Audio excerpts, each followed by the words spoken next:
გამარჯობა, თუ ერთიანი ეროვნული გამოცემისთვის ემზადები და არ იცი როგორ დაწერო კარგი ესე, კრეატიული, განსხვავებული, არაერთფეროვანი, მაშინ სწორ ვიდეოს უყურებ.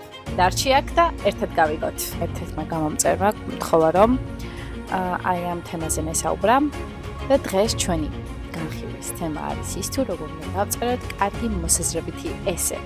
დღეს ჩვენ ვისაუბრებთ ესე სტრუქტურაზე. ასევე შევხედოთ გავრცელებულ შეცდომებს, ვისწავლით კარგ ფრაზებს და ბოლოს გვექნება ნიმუშიც. Let's get started. როგორი უნდა იყოს ესე სტრუქტურა? ესე სტრუქტურა უნდა იყოს მარტივი. პირველ რიგში ჩვენ გვესაჭიროება შესავალი.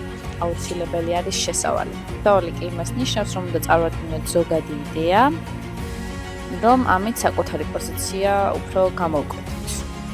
აი შემდეგ უკვე იწყება პირველი არგუმენტი, რომელიც უნდა იყოს აუცილებლად ძლიერი.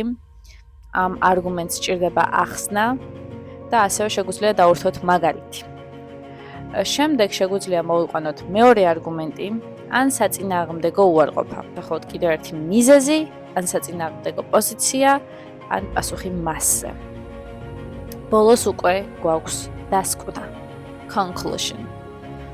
ანუ ეს უკვე იმას ნიშნავს, რომ რაზეც ვისაუბრეთ, ეს მოკლედ უნდა შევაჯამოთ და გავიმეოროთ რაღაცფრო ჩვენი პოზიცია. 5 ყველაზე გავრცელებული შეცდომა, რასაც მოსწავლეები უშვებენ ესეს წერის დროს. პირველი, ზედმეტად არაფორმალური სიტყვები. ეცადე თავიდან აირიდო ხშირად I think it is cool და მსგავსი სიტყვების გამოყენება, ანუ ნაკლები ჟარგონი, ნაკლები არაფორმალური სიტყვები დაგეხმარება იმაში, რომ შენი ესე უფრო და უფრო მეტად იყოს ფორმალური და აკადემიური. ანუ სასაუბრო ინგლისური სხვა არის, ხოლო როდესაც გამოცდას აბარებ, იქ უფრო მეტად გჭირდება ფორმალური ინგლისური. აი, მარტივ შედარება რო გავაკეთოთ. ქართულშიც ხომ გიწევს ხოლმე ესეს წერა, როგორც რა თქმა უნდა უცხო ენაში და ქართულში, სასაუბრო ქართულში ძალიან ბევრი ჟარგონი გვაქვს, რასაც ვიყენებთ საუბარში, მაგრამ აი წერაში რომ ეგ გამოიყენო, ხო ცოტა არც ისე ლამაზია. ზუსტად იგივე შემთხვევა გვაქვს ინგლისურში, ამიტომაც ეცადე ეს შეცდომა არ დაუშვა და მაქსიმალურად ეცადე რომ არაფორმალური ლექსიკა თავიდან აირიდო. ეგ შეცდომა არის ტაფოლოგია. ანუ ისწავლე სინონიმები. ძალიან ხშირად დაგჭირდება ჩემი აზრით მსგავსი სინონიმის მოხსენება წერის დროს, ხო, იმიტომ რომ ძირითადად მოსაზრებითი ესე რას მოიცავს, ანუ შენი აზრი უნდა ჩამოაყალიბო, მაგრამ ყოველი წინადადება თუ დაიწყე I think what? It's boring. Really? It's dull. And you can do better. დაგეხმარება ამაში მეტი ლექსიკის ცოდნა. რაშიც ამ ვიდეოდან ვეცდები რომ რაღაც რომ მეც დაგეხმარო. თუმცა ეს არ გააჩნია სტრუქტურა, რაზეც ზემოთ ვისაუბრეთ და ერთი აზრიდან მეორე აზრზე უაზროდ ხდება გადახტომა, ესეც არის უკვე გარკვეულწილად შეცდომა. იმიტომ რომ როცა საუბრობ ერთ თემაზე, უნდა გადადიოდე ლოგიკურად და არ უნდა იყოს შენი ასე ვთქვათ მოსაზრება, რასაც ასაბუთებ ესეში ჩამოუყალიბებელი და კვებელი. ესეს წერის დროს ძალიან დიდი მნიშვნელობა ენიჭება linking words, მაკავშირებელ სიტყვებს.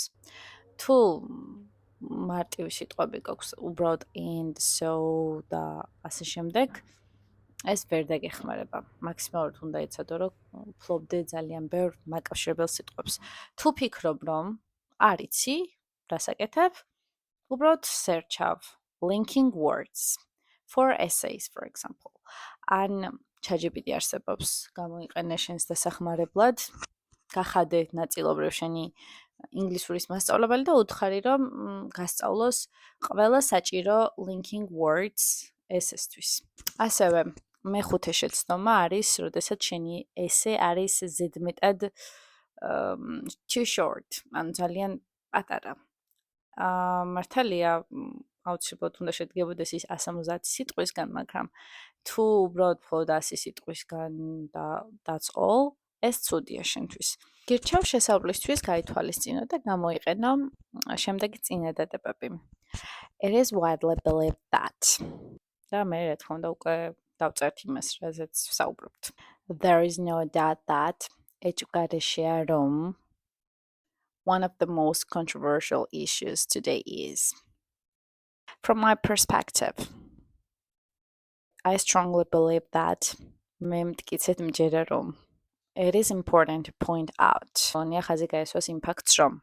another reason why I support this view is that ერთი მიზეზი რის გამოც მხარს ვუჭერ ამ მოსაზრებას ან ამ აზრს არის ის რომ it is often said that ხშირად ამბობენ რომ while it is true that I still believe despite the opposing argument I maintain that that conclusion ანუ შეჯამება დასასრული to sum up it's clear that